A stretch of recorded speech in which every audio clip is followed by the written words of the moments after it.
kape ari tekkinde posuji mon onon yidbe moftude e hutrade kopreji mon cadele mon ngasi halabi cer ya Play Store wala Google Play mbada télécharger kape keba application ma posma tekka kopreje pofta kape ngande ko kanyum buri webde do e nder leydi Sénégal to banginel dugol kalis hay mbudo ay yobata tirade kalis hay mbudo ay yobata mbele kape ko don haadi mbien ala so tawi ko otoma jogida a ari e station ngaji EDK a sodi gasoil do ponoda yobde ujunere kala ko temedde jeena mbudu jobata walla nadda koy boutikaji amen low press kala ko codda jobirda kape ene jogi ko ustantuma to bangi nganyari posma walla ko jolof chicken codda fof ina jogi ko ina ustonoma kape ina tawe e nder réseau ji mum din station ngaji EDK gonde nder jokli Sénégal kala e kubal wat télécharger kape njeya horema njeya jawdima mbemna ngurdamma.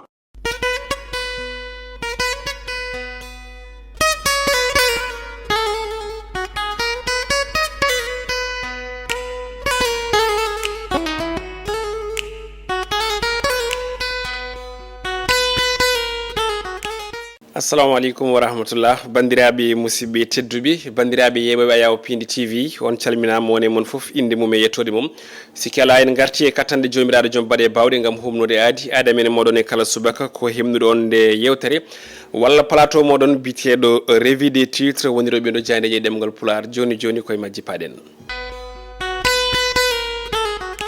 hande ko talata sappo e jeetati lewru witendo juillet hitano junnaɗi ɗe nogas e tati jeyandeji leydi men e oɗo ñalawma hande kañumen kala dogi dawani ko toon to assemblée nationale manam ko ɗum toɓɓere wotere ɗum saabi puɗɗortoɗen hande ko jayde le quotidien nden jayde wi ko toon to assemblée nationale e modification on ɗon article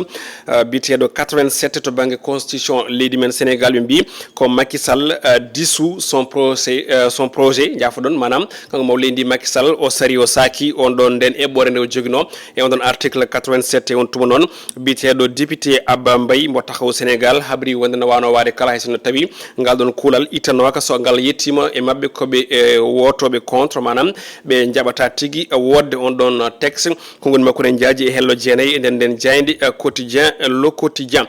jayde enquête journal e oɗo subaka kañum ne wi ko modification don article 87 mbo constitution leydi men be bitande ko gasi din don jeddi woni fin de polémique non jirdon be koliti wonde non ko tiagal nde halaka heewi gulaldi lukaldi kewi e ko yutti on don article 87 sabi mo non maw leydi Macky Sall noddi Ismaïla Madior Fall jagodo tambido gede nyaawoje leydi Sénégal yo wa retirer on don texte mo ganda ko gaddudo gulali lukali sabi non on don jagordo momti dum halabe cer hande o ko kuule godde tan keddi e do tabal ben don be ganda kanyum ngoni député ji leydi men jande wal fajiri kanyum e gardini bindol hande wi tan ko ngurdam kam e mayde to bangi opposition to assemblée nationale bi tan de ko Macky Sall omni présent omni président no be bi manam tan ko dum jeu de mots jaaji no fewi ko firo mudum burata yaaji ne tawe hello tati e den jande Walf quotidien jande witende hono de ganduda kanyum tigi woni jayne men jituno Sall jabi den woni les échos ben ngari ko yuti ko wondon fanno be bitande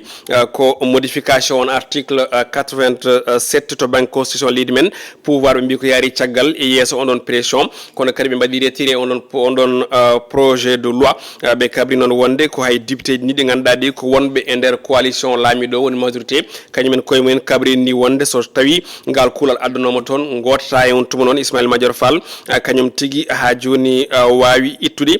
ko yutti on don texte e der din don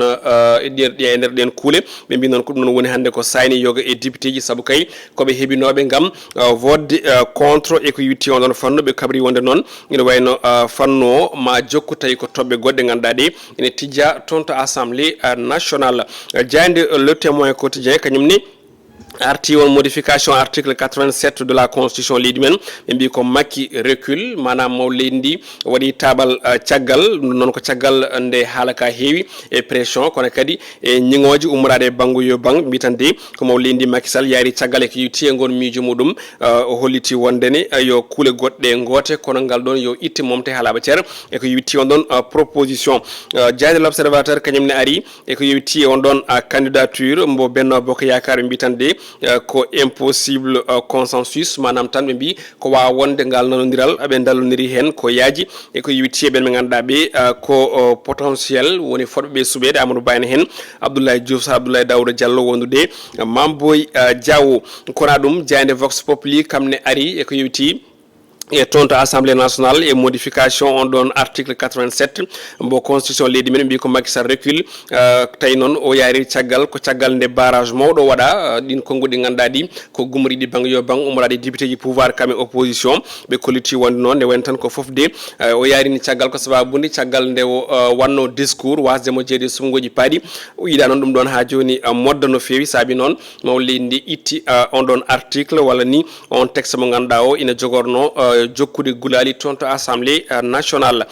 jayde witende las quotidien nden ari koye fanno goɗɗo ɓe gari ko yiwte banggue ko wiyete keɓal on ɗon 4G to banggue leydi men Sénégal ne faɗano Free kam e ɓe noddirteɓe ha joni Expresso kono de ko Sonatel wattidi hebde ɗum ko caggal nde ɓe pawe tabal ngal ko tolni e 34 piccal 5 milliards e halis CFA namdano ko 19 milliards kamɓe noon ɓe cowodiri ɗum e on tuma noon Abdou Karim Sall jagoɗo walla on mo ganduɗa kam tigui woni gardiɗo ARTP holliti wonde hande o ala poɗɗo hebde on ɗon licence so wona ɓe ganduɗa kañumen goni Sonatel ɓe ni keeɓi on ɗon licence caggal nde pawe tabal ngal ko tolni e 34 piccal 5 milliards e copreje meɗen CFA ko wona ɗum jayde witende Le Soleil jayde guendiri nde kañum ne ari ko yiwiti on ɗon constitution kono kadi code électoral ko fate banggue procédure pénal ɓe mbi ko hol waylo wayloji ɗi ganduɗa ɗi ina paada hen eɓe mbaɗi ko namdal kono jabtuɗi kanen tawe e hello sappo e ɗiɗi enen nden ɗon jayde ɓe garti kamɓe ne wiide wonde on article 87 de la constitution waɗama abandonné manam de riwtama ha laaɓa ceer ittama e fannuji ɗi jayde Rewmi quotidien e oɗo subaka ari koye Ousmane Sonko principal opposant e pouvoir ɓe mbi tan de ko caggal nde o taƴanno duuɓi ɗiɗi e kaso kanko Ousmane Sonko noon ɓe mbi ko ɓoyata o fawe junggo walla ɓoyata o hette e nder on ɗon dossier ɓen jaynenkoɓe inen jañi hen e hello mumen tati e nder nden jayde Rewmi quotidien jayde Stade quotidien ko ɗon guddirten hono kala subaka ɓen gari koye mercato kono kadi e yaadude mabɓe kala e saaha ɓe mbi ɓe mbaɗi ko namdal beele Sadio Mané ma rew e Kalidou Koulibaly toon to Arabie Saoudite eɓe garta e tarikh en 2012 kamɓe en dewduno walla garduno toon to FC Metz to moni foof ummiɗo ɓe certuno hen goto en 2014 fayi toon to Angleterre woni Sadio Mané goɗɗo woni Kalidou Koulibaly fayi ko toon to Italie Naples en 2022 Sadio Mané ummi toon to Angleterre fayi toon to nokku biteɗo hono Bayern Munich Koulibaly kañumne fayi toon to Chelsea e 2023 Koulibaly fayi toon to Arabie Saoudite ɓe mbaɗi ko namdal beele Sadio Mané ma rew e mo ganduɗa kañum tigui woni Kalidou Koulibaly so tawi ko namdal ndesenen ɗum ɓooyi musidɓe tedduɓe ko ɗo uddi robine men jayde jewɗo subaka joni joni o paaɗen koye fait divers woni gueɗe rendo nderogue men wattindidi hande kalten ko goto e ɓiɓɓe Afrique naaɓe ɓe ganduɗa gollima golle patam lamiji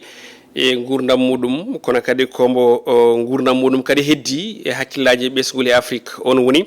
Nelson Mandela momoni foof andiri Madiba eɗen gandi kala ñande 17 lewru juillet ina hawre e ñalawma nde o jibinanno saabi noon fedde gotago windere nde hono Nations Unies ina wayno tan waɗi on ɗon ñalawma yo aduno kala mawnin ɗum sababude gurdam on ɗon gorko mo ganduɗa ko gurdam patam lamiwam nde o waɗi eko yewiti e nder ko ganduɗa ko kañum tigui woni leydi Afrique du Sud e on tuma noon ko guila hitaji ujunaje sappo woni l'an 2010 ɓe puɗɗi mawninde on ɗon ñalawma kamɓe fedde gotago windere nde hono Nations Unies e on tuma noon ɓe gartata koye hollirde wonde ɗin ɗon duuɓi jeegom woni 67 ans walla 67 minutes ɗi ganduɗa ɗi hande o iɓe mbaɗ ɗum gam wadde komo more manam tan mawninde on ɗon ñalawma tawi yowiti koye mawninde jibinande mo ganduɗa kawoni Nelson Mandela baɗɗo servir leydi muɗum e saaha apartheid ha jibinande mo ni jagguede o sooha e duuɓi o sooha mbiyene kaso ko tolni e duuɓi nogas e jeeɗiɗi toon to prison biteɗo Robben Island toon to Afrique du Sud ko tolni e duuɓi nogas e jeeɗiɗi onon gorkaji yiyani nangue kono nde yaltinde caggal nde ari pouvoir adi foof ko yafadeɓe ɓe ganduɗa kañumen goni nanguirnoɓe fenade kono kadi cohrimo fenade kanko mo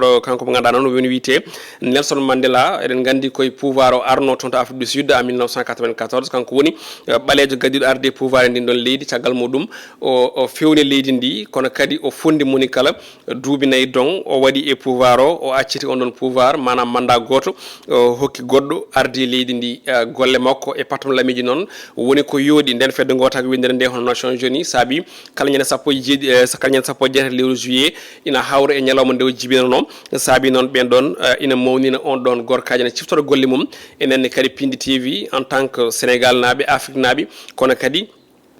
yimɓe ganduɗaɓe ko rewindiɓe golle biteɗo Nelson Mandela Madiba ina moƴƴi kalen hen e kala e saaha beele ɓesguli yonta hande anda hol gono Nelson Mandela mo ganduɗa darde muɗum e golle muɗum kala ina mantini ina yonna e nder windere nde saabi ko gorkaji mo ganduɗa ɓurɗo salade ko yiti koye guerre ɗo wi wonde guerre woni haare hakkude ɓalle balli ko ɗum feere wattidinde e on tuma noon e wiide makko peeje kala ne mbawi haaldede pewjude e dow tabal ngal eɗen gandi ne jeeya ko salino guerre en Irak en 2003 ɗo États-Unis e ɓen laji Royaume-Uni e leydi France darino ha mbi ina janoya e leydi Irak omo jeeno e adiɓe salade o wi wonde so tawi ɗum ɗon woodi aduno kadi mal dartoto koyngal gotal et puis ɗum ɗon ɓe nanano ɗum ko guɗite nde ɗum laatino en ji terrorisme sarima ummima toon to pays du Golfe jippi ga e Afrique naati hunde Europe donc kongude mo ganduɗa kam woni Madiba eɗen gandi ko gorko joom visionnaire manam jiyowo ko woɗɗi ko mbiyata komo lelo yeeso ko daro yiyata omo jeeya e ɓen ɗon yimɓe ganduɗa ɓe ko yiyoɓe ɗo woɗɗi o darinoma hen o sali kaddi calagol e ko yiwti on ɗon guerre kowona ɗum e goɗɗum e potal leƴƴi kono kadi e potal ɗemɗe foof ko gorkaji mo ganduɗa o ko darinoɗo hen holliri wonde ko démocratie ko kaldigal ko jaam ko koddigal moƴƴal wawi nawde Afrique wawi nawde aduna yeeso ɗum noon so tawi feddo gotago windere nde heptini darde on ɗon gorkajo ñalawmaɓe guinnirta ko wiyete ko hono Mandela Day manam journée mbo Nelson Mandela tawi ko journée international enenne kadi en moƴƴi dutan teddugal on ɗon gorkajo ne gasa ko fayi arde ma en gartu hen ko ɓuuri yajji beele bandiraɓe ganda holiyo Nelson Mandela holiyo Madiba tawi ko gorkajo jibinaɗo toon to banlieue nokko biteɗo hono toon to Afrique du Sud e lamorgo muɗum gartene makko guila e gurdam ɗo jibina ɗo rewi to banggue jangde ɗo rewi to banggue darde makko haɓade apartheid ha o sooha kono kadi ha o yalti o heeɓi wonde gardiɗo leydi ciftinen nde o yalti nde e kaso ko ɗo e Sénégal o adi wadde jillu en 1991 haade nde ni ko adi komo soohe o ari ɗo e Sénégal kadi pour ñagade ballal Sénégal e communauté africaine nde ballatamo nden ɗon haare kono nde o hooti balɗe joyyi fawi hen on ɗon gorkajo heeɓi fawede junggo nanna on ɗon prison Rebel Island nde o yalti nde kadi aussi ko ɗo e Sénégal o dogani hollirde wonde o yi darde Sénégal en 1991 duuɓi tati manam pawti hen on ɗon gorkajo suuɓa woni gardiɗo on nation arc-en-ciel woni ndin leydi timtimol ma en garto hen ko fayi arde so Allahu lamɗo jaaɓi en jetti Djiby Dieng to banggue karallagal to banggue caméra tigui to banggue montage ko Ali Fall en jetti moni kala darde mon e golle moɗon aadi moon roɓindo jandeji ko janggo e oɗo waktu so Allahu lamɗo jaaɓi yo Allah hokki en wedde dow jaam ñalde dow jaam kono kadi walde e nder hen.